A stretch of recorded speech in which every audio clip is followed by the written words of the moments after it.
Bonjour à tous et bienvenue sur ma chaîne. Je vous retrouve aujourd'hui pour vous présenter mon bilan de mes dernières lectures. Donc j'ai comptabilisé 6 livres et je vais donc vous parler de ces 6 bouquins aujourd'hui. Donc il y en a vraiment pour tous les genres comme vous allez pouvoir le constater. Alors je vais commencer par le premier livre qui n'est plus trop de saison mais que j'ai lu au mois de décembre. Il s'agit de All I Want for Christmas, écrit par Emily Blaine, publié chez Harlequin.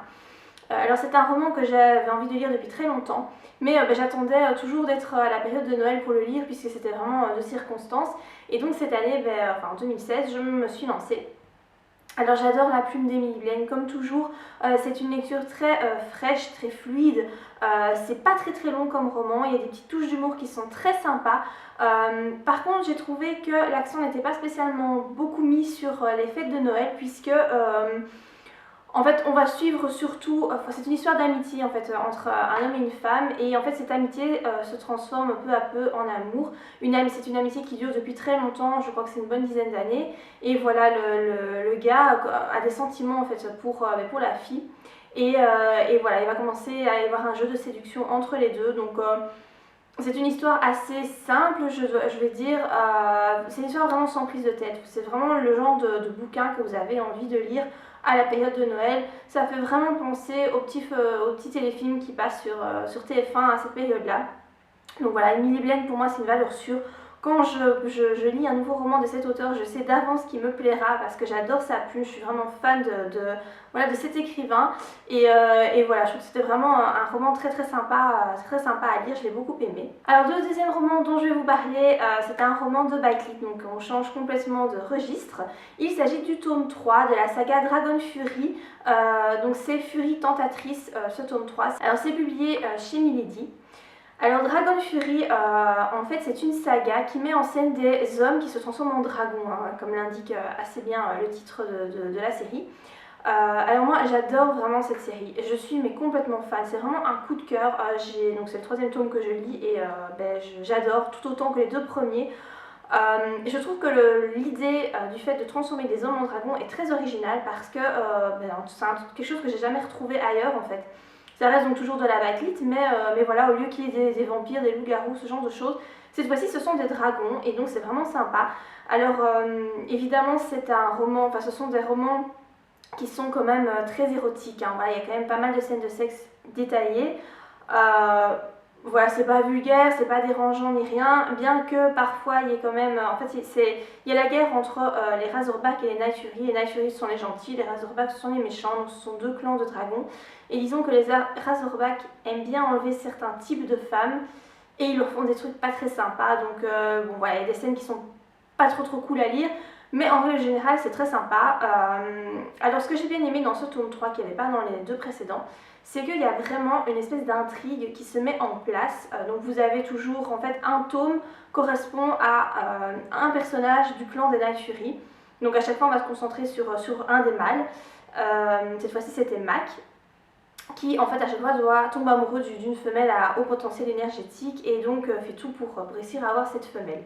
Enfin cette femme, mais bon, eux ils appellent ça une femelle. Et donc cette fois, en fait, en arrière-plan, vous avez une intrigue qui commence à se dessiner avec d'autres clans qu'on n'avait encore jamais rencontrés auparavant. Et donc je trouve ça très sympa parce que je me demande vraiment où l'auteur va nous emmener. Et en fait, il y a vraiment plein de possibilités avec cette saga. À mon avis, on va pouvoir écrire des tomes et des tomes parce que vraiment, voilà, c'est un univers très riche et je trouve qu'il est bien exploité, c'est bien écrit. Si vous aimez vraiment la backlit, si voilà, vous trouvez ça vraiment chouette, je pense que vous pourrez vraiment aimer cette saga. Je vous la conseille fortement parce qu'elle est vraiment très sympa. Et voilà, moi j'aime beaucoup le concept des hommes dragons parce que la façon dont ils agissent avec la femme qu'ils aiment, c'est assez... voilà, ils sont très protecteurs, très possessifs et c'est vraiment très sympa. Donc c'est vraiment une saga que je vous conseille, moi j'adore. Alors le troisième livre dont je vais vous parler, il s'agit d'un roman de BDSM. Donc on change encore une fois complètement de registre. Il s'agit de Obsède-moi, écrit par Ronnie Lorraine. Donc c'est en fait le tome 2 de la saga qui s'intitule, je crois, Le Ranch.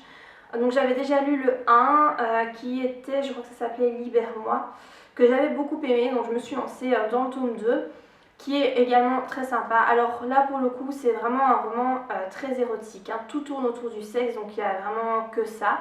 Alors oui, c'est du BDSM, mais c'est du BDSM soft. Donc si vous n'aimez pas les scènes un peu trop hard où il y a vraiment trop de douleur, voilà, ce genre de choses, ici c'est pas trop le cas, hein. C'est vraiment du BDSM très soft. Il y a un jeu de soumission et de domination, mais voilà, ça reste soft. Alors par contre, la particularité dans ce tome-ci, c'est qu'en fait c'est une histoire d'amour qui se fait à 3. Donc il y a 2 hommes et une femme, et voilà, ils font ménage à 3, hein, voilà. Donc c'est assez particulier, ça peut être un peu déstabilisant aussi. Voilà, moi la première fois que je lisais voilà, une histoire dans ce style-là avec trois personnes, bon, c'était quand même sympa. Voilà, le style de l'auteur, le style d'écriture, moi je l'aime beaucoup, je trouve que c'est très très bien écrit. C'est pas vulgaire, c'est vraiment c'est un très très bon style d'écriture. Si vous aimez le BDSM et que vous l'aimez pas trop hard, je vous conseille vraiment cette saga parce qu'elle est vraiment bien. Je sais qu'il y a encore un 3e tome, mais je ne sais plus comment il s'appelle. Mais je vais lire aussi parce que voilà, j'aime vraiment beaucoup cette saga, je la trouve vraiment sympa. Donc voilà, moi c'est vraiment une saga que je peux vous conseiller. Alors le 4e livre dont je vais vous parler, il s'agit d'un livre dont on a beaucoup entendu parler. Il s'agit de The Hair It Breaks. Donc c'est écrit par Brittany C. Sherry, publié chez Hugo Roman. Alors c'est un livre que j'ai en fait vu beaucoup passer sur les blogs littéraires. Et c'est comme ça que je me suis décidée à le lire parce qu'il y avait beaucoup d'avis positifs. Alors je suis un petit peu mitigée par rapport à cette lecture. Et en fait je suis mitigée, pourquoi? Je pense que c'est dû à ma situation familiale en fait. Donc je rappelle que je suis mariée et j'ai 2 enfants. Je vais pas spoiler l'histoire, mais voilà, disons que le fait voilà, que ma situation familiale soit telle qu'elle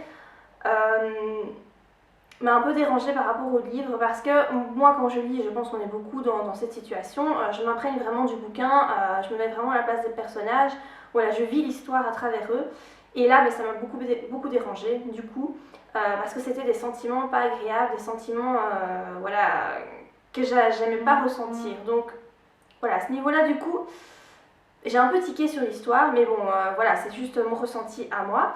Après, par rapport au dénouement de l'histoire, les héros m'ont beaucoup touchée, je les ai trouvés ouais, très sympas, très touchants, malgré que certaines de leurs réactions, je les trouvais un peu bizarres. Enfin voilà, moi j'aurais pas réagi comme ça dans leur situation, mais bon, voilà. Par contre, ce que j'ai pas du tout aimé, c'est la fin de l'histoire. Je trouve que le dénouement final est vachement tiré par les cheveux, et j'ai trouvé que ça... voilà, le livre aurait été beaucoup mieux s'il n'y avait pas eu ce dénouement. Je trouvais que, je sais pas, l'auteur, je sais pas ce qu'il lui a pris, mais je sais pas, je trouve que ça ne va pas du tout. Le dénouement m'a beaucoup déçue. J'ai pas trop compris pourquoi elle faisait un dénouement comme ça. Donc moi, à ce niveau-là, ça m'a un peu déçue. Donc ça reste, je pense, quand même un bon livre qui peut plaire à beaucoup de gens parce que c'est un livre très touchant. C'est pas un livre spécialement agréable à lire dans le sens où vous n'allez pas rigoler, hein. Voilà, c'est un livre très émotif, hein, très triste, même s'il y a quand même un petit peu voilà, de bonheur dans ce bouquin. Quelque chose que j'ai pas non plus aimé, c'est le personnage, la meilleure amie de l'héroïne, je sais plus du tout son nom, mais c'est un personnage très vulgaire. Et je n'ai pas du tout trouvé que ce personnage était adéquat par rapport à l'histoire. Parce que comme je vous l'ai dit, l'histoire était émouvante et triste. Et je trouvais que mettre des notes de vulgarité comme ça dans l'histoire, ça choquait et je trouve que ça enlevait du charme à l'histoire. Donc moi j'ai pas du tout aimé ce personnage. Voilà, donc comme vous pouvez voir, moi je suis un peu mitigée par rapport à ce livre. Il est pas mauvais, je pense qu'il peut plaire à beaucoup de gens. Moi il m'a pas trop plu, mais bon voilà, c'est dû à ma situation familiale et puis certaines choses que j'ai pas non plus appréciées. Néanmoins je peux quand même vous conseiller de le lire si vous aimez les livres un petit peu émouvants. Alors le 5e livre que j'ai lu, il s'agit de Nos âmes jumelles, écrit par Samantha Bailey, c'est publié chez Rajo. Alors ce livre-là, en fait, je l'ai lu parce que Samantha Bailey possède une chaîne YouTube où elle donne des conseils d'écrivains, un petit peu comme moi. Ses vidéos sont de très très bonne qualité, sont très bien faites, elle parle très bien. Franchement, ses vidéos sont vraiment géniales. Si vous cherchez des vidéos dans ce style-là, conseils d'écrivains, etc., je vous conseille vraiment sa chaîne qui s'appelle Samantha Bailey, hein, comme l'auteur. Parce que ces vidéos sont vraiment super et moi je me suis mis à les regarder, ça fait déjà un certain temps que je les regarde et évidemment j'étais curieuse de voir ce qu'elle écrivait parce qu'elle arrive à vivre de son métier d'écrivain. Donc ma curiosité l'a emportée et j'ai lu un de ses livres, je n'ai pris un petit peu au hasard et j'ai pris celui-là, Nos âmes jumelles. Je ne savais pas du tout de quoi ça parlait quand je me suis lancée en fait, pas du tout. Et au début j'avoue que j'ai eu un petit peu peur parce que je me suis rendu compte que c'était un livre plus orienté jeunesse qui met en scène en fait des adolescentes de 16 ans, 2 adolescentes. Moi, c'est pas du tout mon style de livre, j'aime pas du tout les livres avec des adolescents, voilà, ça m'attire absolument pas et en général, j'aime pas du tout ces lectures. Donc j'ai eu un petit peu peur à ce niveau-là. Mais finalement, c'est un gros coup de cœur parce que, en fait, j'ai été mais vraiment surprise par cette histoire. Certes, il s'agit d'adolescentes, donc voilà, c'est une écriture, il n'y a pas de scène érotique ni rien, c'est pas des histoires d'amour comme j'ai l'habitude de lire, mais c'est plutôt une histoire d'amitié entre les deux adolescentes, donc c'est Sonia et Lou. Alors Sonia rêve de devenir écrivain professionnel et Lou rêve de devenir illustratrice professionnelle. Elles vont se rencontrer en fait sur un forum d'illustration, d'histoire, etc. Et elles vont en fait commencer à former un projet toutes les deux. Donc l'une va écrire une histoire et l'autre va l'illustrer. Elles vont devenir amies, elles vont commencer à se parler un petit peu plus intimement, elles vont finir par se rencontrer. Et voilà, leur amitié va se créer comme ça, une amitié très forte, comme on peut en avoir quand on est adolescente.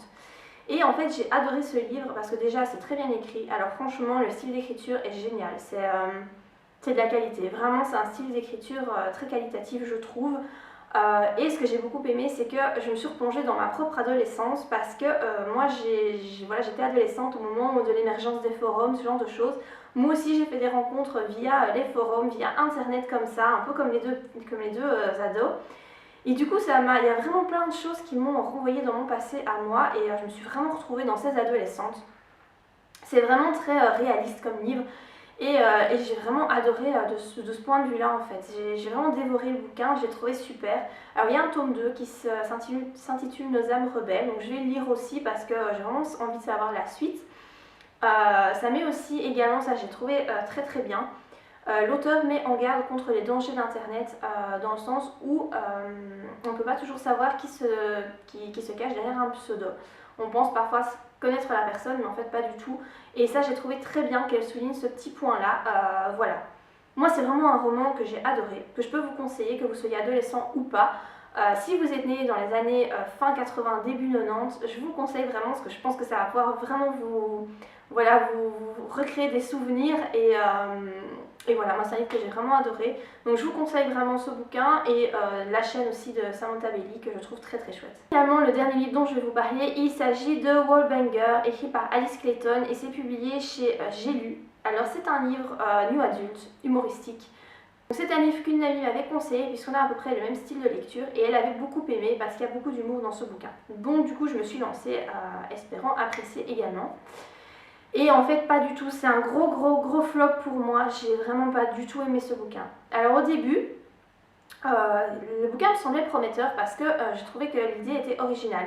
Donc en fait vous avez l'héroïne qui emménage dans un appartement et dès le premier soir en fait elle se rend compte qu'elle a un voisin qui a une activité nocturne assez intense puisque voilà, il invite régulièrement des femmes chez lui, enfin 3 pour être exact, pas en même temps mais voilà il a 3 copines en même temps. Et disons que leur mur de leur chambre entre l'héroïne et le gars est adjacent et son lit cogne contre le mur donc, de Caroline. Hein. Et donc toutes les nuits, il l'empêche de dormir à cause de ce foutu mur qui n'arrête pas de cogner. Et donc voilà, c'est Wallbanger, cogneur de mur, hein, voilà, c'est la traduction. Et donc j'ai trouvé que le début était prometteur. Je trouvais ça comique en fait. Je me suis dit, oh là là, oui, ça c'est vraiment quelque chose de marrant. En plus, Caroline a un chat qui est assez particulier, qui fait plein de gaffes et voilà, l'humour est vraiment présent grâce au chat également. Donc le début était sympa. Après, ce que j'ai moins aimé, c'est qu'il y a eu beaucoup de lourdeur, mais énormément. Le livre était très long. J'ai eu l'impression que l'écrivain en fait grattait le papier pour le plaisir de gratter le papier, mais qu'en fait il n'y avait pas grand chose à dire et qu'il y a beaucoup de pages qui auraient pu être supprimées parce que enfin, voilà, ça servait à rien. Donc à ce niveau-là, moi j'étais vraiment déçue. Après, j'ai aussi été un peu déçue par rapport aux amis. Donc parce que donc Caroline a 2 amis et Simon, donc le héros, a 2 amis aussi. Et ils vont se mettre en fait ensemble, il y a une histoire d'amour qui va se créer, enfin de l'attirance, etc. Mais j'ai trouvé ça un petit peu, je sais pas, un petit peu gamin en fait. La façon dont les choses vont se passer, j'ai pas trouvé ça très adulte et très réaliste, je sais pas plausible en tout cas, donc ça m'a vraiment dérangée. Oui, il y avait de l'humour, mais à la fin, en fait, moi j'en avais un peu marre, je trouvais que ça n'avançait pas, c'était long, c'était assez pénible. Voilà, le style d'écriture n'est pas exceptionnel, vraiment pas, je trouve même pas très bon, donc voilà, vraiment pour moi c'était pas un bon livre. Alors ça fait partie de la série Cocktail, je sais qu'il y a donc un tome 2, je pense même qu'il y a un tome 3. Je sais que le tome 2 porte de nouveau sur Caroline et Simon, le tome 3 pas, je ne pense pas. Mais je ne vais pas lire la suite parce que j'ai pas aimé, donc voilà, cette lecture ne m'a vraiment pas emballée du tout. Donc voilà par rapport à ce petit bilan lecture, j'espère que ma vidéo vous a plu. Si vous avez lu certains de ces romans, n'hésitez pas à me laisser en commentaire votre avis sur, voilà, sur ces lectures. Moi en tout cas je vous dis à très bientôt pour de prochaines vidéos. Bye!